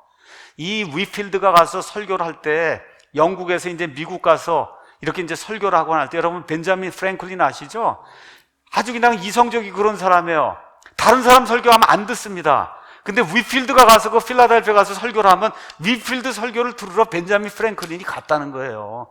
여러분, 이 정도로 이 자기의 그 열정과 확신이 있어야 되는 거예요. 이렇게 돼서 로고스와 말씀과 에토스, 설교자와 그 다음에 페이소스, 파토스, 설교자의 열정, 이런 것들이 갖추어지면 그러면 들리는 설교가 이제 되는 거다. 그래서 지금까지 10년 동안 뭐 짧은 세월이지만 설교를 해왔고, 또 다른 사람들의 설교를 많이 들었어요. 이 짧은 기간을 통해 제가 몸으로 얻은 교훈 말씀드립니다. 설교자가 아무리 지식이 많고 논리적으로 진리를 제시해도 회중에게 감화를 주는 설교를 하지 못할 수 있어요. 많은 분들이 그래요. 설교자가 아주 행동도 반듯하고 가정생활도 바르게 하고 옷도 그렇게 모든 게 깨끗하고 모든 면에서 원리와 원칙을 잘 지키는데도 성도들은 그분의 설교에 감화 감동을 받지 못해요. 그냥 그분이 설교회자는 딱 서기만 하면 오늘도 바르게 살라고 또 얘기하겠지. 그렇죠? 그렇게 성도들이 생각이 그거 외에는 뭐가 없겠지 이렇게 생각이 들면 그게 어떻게 들리는 설교가 되겠어요? 들어주는 설교를 할 수밖에 없는 거잖아요. 그 이유가 뭐냐? 설교자가 로고스 중심으로 설교한다고 하면서 에토스와 파토스가 없이 그냥 딱딱하게 설교가 이렇다, 원어가 이렇다 이러고 이거 이야기하면 그러면 아무리 품행이 방정하고 거룩한 그런 삶을 살아도 좋은 설교가 안 된다는 거예요. 이렇게 하면 어떻게 돼요? 대개 성경 공부 스타일로 이 설교가 이루어진 거예요. 성경 공부 스타일로 이게 이루어지면 변화가 안 생깁니다. 제가 여러분에게 말씀드릴게요. 성경 공부는 사람 변화시키지 못합니다. 설교를 통해 사람이 변화가 되는 거예요. 이 목회자의 전 인격을 통해서 나오는 그 하나님의 말씀, 이걸 들을 때 하나님이 내게 말씀하신다 하는 걸 들을 수 있는 거예요. 이 성경 공부는 그게 안 되는 거예요. 그러니까 성경 공부는 사람 변화가 안 됩니다. 그래서 아무리 성경 공부가 좋아도 이 성경 공부 같은 이런 스타일을 통해서는 소공을 치는 그런 일이 되는 거다. 그래서 제가 이렇게 결론을 내렸어요. 이 설교는 1차적으로 내게 하는 것이며 바로 나 자신이 그렇게 살기를 원합니다 라고 하는, 그게 성도들에 의해서 읽혀야 되는 거예요. 그 읽히면 어떻게 들리는 설교가 되는 거예요. 우리에게 말하는 게 아니라 목사도 하겠다는 거구나. 그렇죠? 이게 들려야 되는 거예요. 그러면 자연히 몸에서 퍼져나오는 열정을 성도들이 이제 느낄 수 있는 거다. 이렇게 돼서 하나님의 기쁨이 목사에게 생기고 회중에게 생기고, 그러면 어떻게 전체적으로 하나님의 영이 함께 하면서 내가 세상 나가서 바르게 살아야 되겠다, 이런 게 생기는 겁니다. 그러면 그날 설교는 성공을 한 거예요. 성공을 한 거다. 자, 그래서 오늘 끝을 내면서 설교자가 되기 원하는 사람에게 좀 조언을 한 5분, 10분 주고 마치겠습니다. 설교자는 주로 목회자가 설교를 하는 겁니다. 목사가 되기 원하는 사람. 아침에도 제가 말씀드렸듯이 남편과 아내가 다른 사람의 일을 돌아봐야 되겠다는 그 마음이 있어야 목회자가 되는 거예요. 제가 남편만이 아니라 그랬어요. 남편과 아내가 다른 사람들의 일을 돌아보려고 하는 마음. 그러니까 우리 교회가 여기까지 와서 그래도 남들 보기에 그래도 성공했다 여기 하는 데는 50% 이상이 제 아내의 일이다, 아내의 역할이다, 제가 이렇게 말씀드리는 거예요. 이게 없이는 목회가 안 됩니다. 목회가 안 돼요. 아무리 남편이 남의 일을 돌아본다고 하는데 부인이 아무것도 없이 그저 교회에 그냥 이렇게 이러면은 안 됩니다. 이게 부인이 남편보다 더 교회 여러 사람들의 필요가 무엇인가를 빨리 센스 있게 알아서, 남편이 못 보거든요. 가르쳐주고 이런 일을 해야, 그래야 교회가 되는 거예요. 자, 그 다음에 좋은 설교자는 절대 만들어지지 않습니다.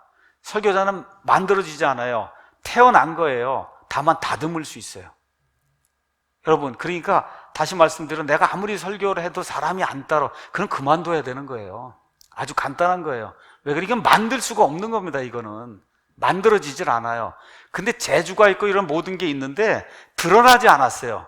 그래서 기회가 오니까 이게 드러나기 시작하니까 옆에서 이렇게 다듬어서 이걸 훌륭한 설교자로, 이건 제 얘기가 아니에요. 마르틴 로이드 존스가 이야기한 겁니다.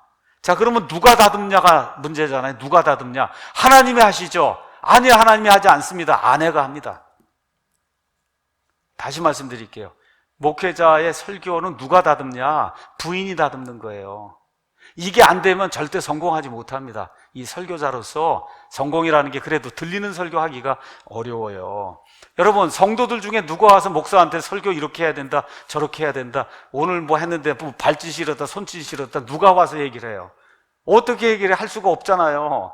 그렇죠? 그러면 그런 모니터링을 목사 사모가 해서 당신이 이렇고 저렇고 이렇게 한데 좀 고쳐야 되고 손버릇이 이렇다, 뭐 이렇게 해서 다 하면 알아듣고 그러고 고쳐야. 그거를 10년을 제가 해서 지금도 나쁜 버릇이 있고 뭐 혀를 날름거린다 그러고 뭐 등등 있어요. 그러면 듣기 싫어요. 저도. 그래도 어떻게 해요? 날름거리면 안 되겠구나, 머릿속에 집어넣고, 그리고 어떻게든지 안 하려고 노력을 하는 거예요. 뭐 이렇쿵 저렇쿵 뭐가 많이 있어요. 그렇죠. 그 모니터링을 누가 해줘야 되는 거예요. 뭐 말을 할 때 똑같은 말을 뭐 반복을 한다, 뭐 어떻다, 이러니 안 된다 얘기가 있어야 되는 거예요. 그러니까 좋은 설교자가 되려면 아내가 남편이 있는 그 설교와 설교자 뭐 등등 설교에 관한 책, 김남준 목사의 책 등등을 아내가 같이 읽어야 설교가 무언가를 이해를 해야 그래야 그 목회가 성공할 수 있어요. 그거 꼭 기억해야 됩니다. 아내가 그 아무것도 모르고 쑥맥이다. 그러면 안 되는 거예요. 아내가 알아야 목사 설교도 코칭도 해주고 어떻게 하는 것도 아내가 알아야 그게 되는 거예요. 근데 이게 엄청 어려워요. 아내가 얘기하면 듣기 싫습니다. 아주 듣기 싫어요. 그래서 안 한다고 그럽니다. 그러다가 10분 지나서 해야지 어떡하겠나. 그래서 한 일주일쯤 지나서 다음 설교 때는 아유 어떻게 뭐 들어야지 어떻게 살겠나 이렇게 해서 이렇게 조금씩 이게 변하는 거예요. 그러니까 이렇게 이제 하려고 하니까 결국은 남의 설교를 많이 들어야 되는 겁니다. 많은 분들이 목회 시작하고 이제 이렇게 할 때 절대 남의 설교 듣지 말고 오직 성경 하나만 가지고 해야 된다 이런 얘기를 많이 들어요. 이렇게 하면 어리석은 목회, 어리석은 설교가 되기 쉬워요. 남의 설교를 들어야 이게 이분은 이런 장점이 있고 저분은 저런 장점이 있고 이거 대지를 이렇게 잡고 뭐 이렇게 잡고 이게 생각이 드는 거예요. 성경만으로 설교한다는 사람은 어리석은 사람입니다. 영해할 그런 가능성이 큰 사람이에요. 그래서 그런 걸 좀 기억하면 되고, 마지막으로 설교와 성경 공부에 대해서 잠깐 이야기하고 마치겠습니다. 많은 목회자들이 설교와 성경 공부를 오해를 합니다. 오해. 성경 공부는 지식을 그냥 단순하게 이렇게 전달해 주는 거예요. 뭐 이렇게 뭐 열정이 있고 없어도 그냥 여기 있고 뭐 여기 있고 뭐 여기 있고 이거 있고 이렇게 해서 이게 이렇습니다 하고 이게 전달해 주는 게 그게 성경 공부예요. 그런데 설교는 일방적으로 하나님의 말씀을 전달을 하는 거예요. 일방적으로 하나님을 대신해서 이 자리에 서서 하나님이 이렇게 말씀하신다고 일방적인 선포를 하는 거예요. 그러니까 청중에게 묻고 뭐 청중 보러 같이 성경을 읽자 그러고, 그렇죠? 이렇게 해서 시간을 소비하고 이렇게 하면은 설교가 안 되는 거예요. 뭐 예를 들어 뭐 설교 중에 한두 구절 같이 읽을 수 있어요. 읽을 때도 그냥 목사가 읽으면 성도들이 따라서 읽는 거지, 읽자고 하고 뭐 하고 해서 이렇게 하면 안 되는 거예요. 설교가 끊어지잖아요. 그렇죠? 그러니까 여기 할 때 설교 이거 시간에 성경 구절 39절 낭독하고 뭐 이런 거 하면 안 되는 겁니다. 이거는 설교가 아니에요. 그거는 성경적인 의미. 여러분 사도행전 2장이고 베드로가 설교한 게 그 설교의 전형적인 설교인데 한번 가서 보세요. 처음부터 끝까지 하나님이 이걸 원한다고 하나님의 말씀을 대변하는 거지, 여러분의 동의를 구하거나 뭐 어딜 같이 읽자거나 이런 거 없는 거예요. 그래서 이런 걸 저와 여러분이 기억을 해야 돼요. 그러니까 성경 구절을 많이 읽는 게 설교가 절대 아니다. 그건 설교가 아닙니다. 대개 왜 그러냐? 설교자의 연구가 부족하기 때문에 자꾸 성경 구절만 읽는 거예요. 그러면 어떻게 들리는 설교가 아니라 들어주는 설교가 될 수밖에 없잖아요. 여기 앉아있는 사람은 내가 이해한 것보다는 목사가 더 이해한 걸 듣고 싶은 거 아닙니까, 여러분? 내가 이해한 거 다 아는데 그거 또 얘기하면 여기 뭐하러 와 있겠어요?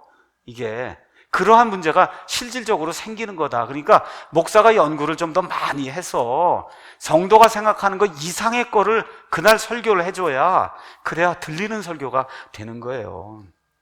그러므로 누구나 알 수 있는 말하고 성경만 서로 읽자 그러고 읽고 이러는 건 설교자가 자기 직무를 다 수행한 게 아니에요. 앞뒤 문맥을 보며 대충 읽어서는 알 수 없는 것까지 캐내어서 뜻을 알려줘야 성도들이 싱글벙글하고 그날 나가는 거예요. 잘 살아봐야 되겠다 이렇게 작정을 하고. 그래야 또 어떻게 돼요? 성도가 잘하잖아요.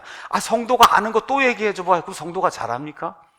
그렇잖아요. 그 이상을 가르쳐줘야 그래야 성도가 잘하는 거예요. 그래서 오늘 여기서 이제 말씀을 마치도록 하고, 다음번에는 제가 이제 설교 코칭을 이제 한번 하려고 합니다. 그 설교 코칭은 뭐냐 하면 이런 소프트웨어나 이런 거 있잖아요. 그 컴퓨터로 제가 놓고 여기다 걸어 놓고 그렇게 해서 이렇게 찾고 이렇게 하고 이렇게 하고 이렇게 하고 뭘 어떻게 한다 이런 모든 것들을, 우리 한글 소프트웨어도 있고 영어 소프트웨어도 있고 이런 것들을 좀 이렇게 여러분하고 같이 보여주면서 이렇게 하는 그러한 시간을 좀 갖도록 하겠습니다. 장시간 들어주셔서 감사합니다.